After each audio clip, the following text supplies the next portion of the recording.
What is up, my brothers and sisters?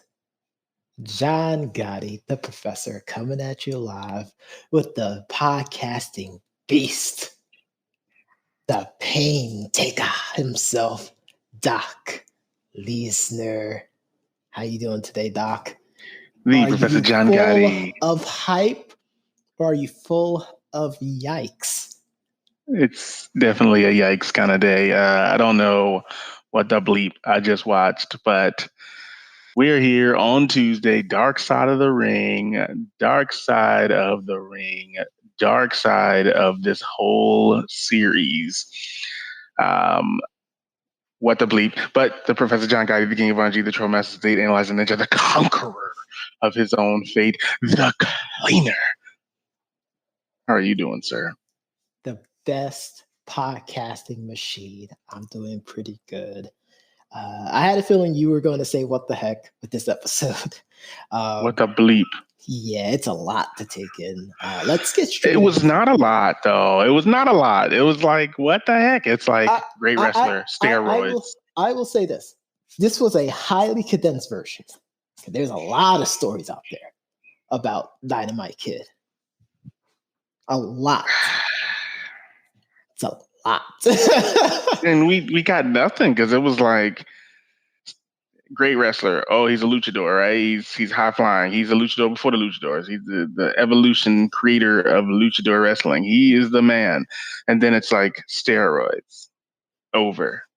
It's like, what the heck, man? Like, and literally, I just watched it and I'm like, what the heck is this? So for those that don't understand what Doc is talking about, Dynamite Kid was, and people say this term a lot, ahead of his time, but he was like a few decades ahead of his time. Yeah, and unfortunately, Vince would have never seen anything like that. Well, Vince definitely seen it because he signed him. I mean, yeah, but he signed him, but he signed him. He signed him, yeah, but then he let him take steroids. I mean, the 80s were pretty much that. Right? Let's just call it spade a spade. We knew what the 80s in wrestling was. No, definitely. Like, this was before, steroids became more taboo. Like, it was such a regular occurrence within wrestling. It's ridiculous. Stop it. Well, no, because there were some people, there were some people who were still small. I mean, Bret Hart wasn't huge. I mean, he wasn't small, but he wasn't huge. Yeah. There were a couple people who weren't huge that got over. So it's like he could have came in and wrestled his style. He could have, put on a little bit of weight, but I mean, he wasn't even the same person anymore. It's like, what? No. It's like, what the heck? I mean, talking about a bell curve in physique for Dynamite. Right. We're talking about muscles on top of muscles on top of muscles.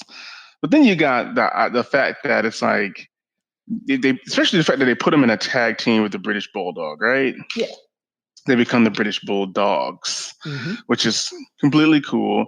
You would have been fine. He could have been a high flyer still. He could have done all his little quick moves. Then he could have tagged in the stronger Bulldog. Yeah. But we didn't do this. He got huge, started beating people up. Poor Mick Foley, right? I was wondering you were going to talk about that. I mean, one of Mick Foley's first matches too, and he actually talked about it on the Stone Cold podcast, actually. Which I can't wait to watch. But this was a rough one. Like, obviously, last week was rough because of a different reason. This one was pretty rough to stay awake and watch. And again, I just watched it 6 minutes ago. The 6 minutes that it took me to walk down the stairs to set up the computer, restart the computer, and record the sound of my voice. And I'm sitting there like, what the heck is this? Yikes. But you enjoyed it. You enjoyed this. Oh, yeah, absolutely. I didn't enjoy this one. This one was weird. It wasn't. It's like it didn't. I would say it didn't have the same pizzazz as some of the other episodes. Like like really highlighting like the strong points, really talking about the low points, like talking about him trying to overcome things. Like they didn't really do a good job as far as the flow. Nothing. Yeah, they did nothing. But I think there were some pretty good nuggets within there. It must be imitation nuggets. That's what he did there. The $2 ones from the store brand nuggets. That's okay, Doc. You know, Doc. the little $2 ones from the store brand, the imitation brand, the generic brand, which Yes. were good when we were kids, but now it's like, And come on. that's okay. Talking about it too much now. I'm also hungry too, so you gotta excuse me. But yeah, man, that was Dynamite rough, did man. sign with WWE back in 1984 with his Sure. cousin, which I don't know if you mentioned that. And they did win the tag team titles, which is something amazing to say because not too many tag teams was able to actually hold the strap. Unfortunately, the daredevil type lifestyle that Dynamite Kid had finally came to an abrupt halt where he essentially just screwed up his entire back. Like his back was absolutely messed up. And it was just hitting the ropes. It wasn't right. It wasn't like it was a move that was taken wrong and his body just gave up on him after a while. No, absolutely. In which they had to actually drop the titles to, I want to say they actually dropped it to the Hart Foundation, actually. They did. Yes, they did drop it to the Hart Foundation. It to the Hart Foundation. Bret Hart and Jim the Anvil Knight Hart, tugging on the imaginary beard that I have. And then, of course, there was the Jacques Rougeau incident. I was wondering about how you felt about that. That probably was the highlight, and it's a very unfortunate highlight, but that was pretty much the highlight of the whole thing. Obviously a 20-minute draw, which was okay, but I could understand how some old school wrestlers might have taken offense to that. It sounds like he sucker punched Jacques, and then Jacques said, "Oh, you want to try to play me? You trying to play me? Well, the last time you manned up, wham, your jaw got stole." Straight swole. I did like teeth went flying. Well, that's what I was gonna say. I did like the fact that they had a little blood coffee on the floor with the teeth. That was pretty clever. But other than that, I mean, we're talking about now you bring in another dark side of the ring. I think he was in season 2. Mr. What was his name? The mafia person that they did the whole thing with. Yeah. What he has a curly. There you go. I was about to say curly blonde hair. Dino Bravo. There we go. I was waiting for you to say. I didn't want. I didn't have that. No, cut me off because I clearly am struggling here. But I'm throwing an alley-oop, but there's nobody there to slam it down. I slammed it down. So he tells Bravo that, hey, let's shut this down, or we're gonna have to take a visit to your crib and it wasn't that. Joint. So what actually happened is, and I would say this is the greatest bluff of all time. He basically told Dino that he knows someone, and basically if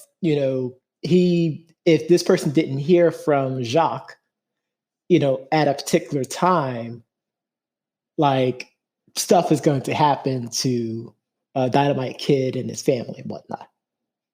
So Dino relayed that message to Dynamite Kid, which led to Dynamite and his family becoming, fearful for their lives and moving. Like they legitimately just had to move. Like they packed up everything, get your stuff together. I said, get your stuff together. We out. I hear that. You got to run out of there. But that part was probably the highlight of the entire show, which is sad because everything that I hear about the Dynamite Kid, he's supposed to be again one of the innovators, one of the pioneers of a specific wrestling style, but we're talking about after the first 5 minutes, it's nothing but I guess, the dark side of the ring. Mm-hmm. Steroids. Well, No drugs. No speaking, drugs or alcohol though. Not. They didn't really mention it too much. Um, no, but they did mention his hazing or ribbing. oh God, ribbing. Yeah. Essentially putting sleeping pills into people's drinks for a laugh. Uh, where he actually did urinate on a guy who was unconscious due to that. Which I don't remember And he them took actually talking about that in the episode. Well, he took. I know they talked about him taking the poop in the bag. Yeah, he took a poop in the bag. Actually, it's the same person, actually. Yeah, he took a poop in the bag, but I don't think they mentioned the urinating part. The urinating Yeah, tree I think part. I got that piece from actually it was from Solomon. So shout out to him. Yeah. Like I said, there was way more stuff. There was way more crazy stuff that Dynamite Kid did, and this was like a real like high level overview, to use business terms, of Dynamite Kid and his antics. Yeah. But I don't know. Like outside of that, I mean, the show wasn't the best. I could see why they have this one last. I mean, I would say, as far as it being a good stopping point, like, okay, Oh yeah. this is a great way for us to, end part 1 of season 3. I might even put this one number 1, honestly. Ugh. Well, they needed to start the season with something hot, which was the Brian Pillman stuff. So I would have to disagree with that. Maybe I would have put this in the middle then. Maybe they put it in the middle. I don't think Doc would have had given it such a negative connotation. I don't even think it matters. It just was just blah. So this was the weakest episode then, in your opinion? The weakest in a while, man. Like I didn't like it. You did have an issue with one of the episodes. I had an issue with a lot of the episodes, but it wasn't like I didn't enjoy watching it. This one is like, yikes. Do I want to even keep watching this? Like, I should just stop and just give my review 15 minutes in. Like, this is doo-doo, like the poop in the bag. Wow. But I mean, would you feel like this was better than the Warrior episode then? Because you was really critical on the Warrior episode. So the only reason I can be critical of the Warrior episode is because we had dark side and we had the light side of the ring. So I got two different perspectives. So it wasn't that I was like not really high on it. It's just the fact that I had something to compare it to. This, it was just like, oh my God, what is this? Wow. Crap. That's a lot. That's a lot. What is this? What is this? Crap. Who played this garbage? I don't know. I don't own that. So yeah, that's pretty much what it was. I mean, I still would recommend people to watch it. But honestly, I just feel like it's one of those things that we probably should move on from. Now, the one thing I will say here, if you heard this particular episode, I know that you heard it on your favorite podcast platform.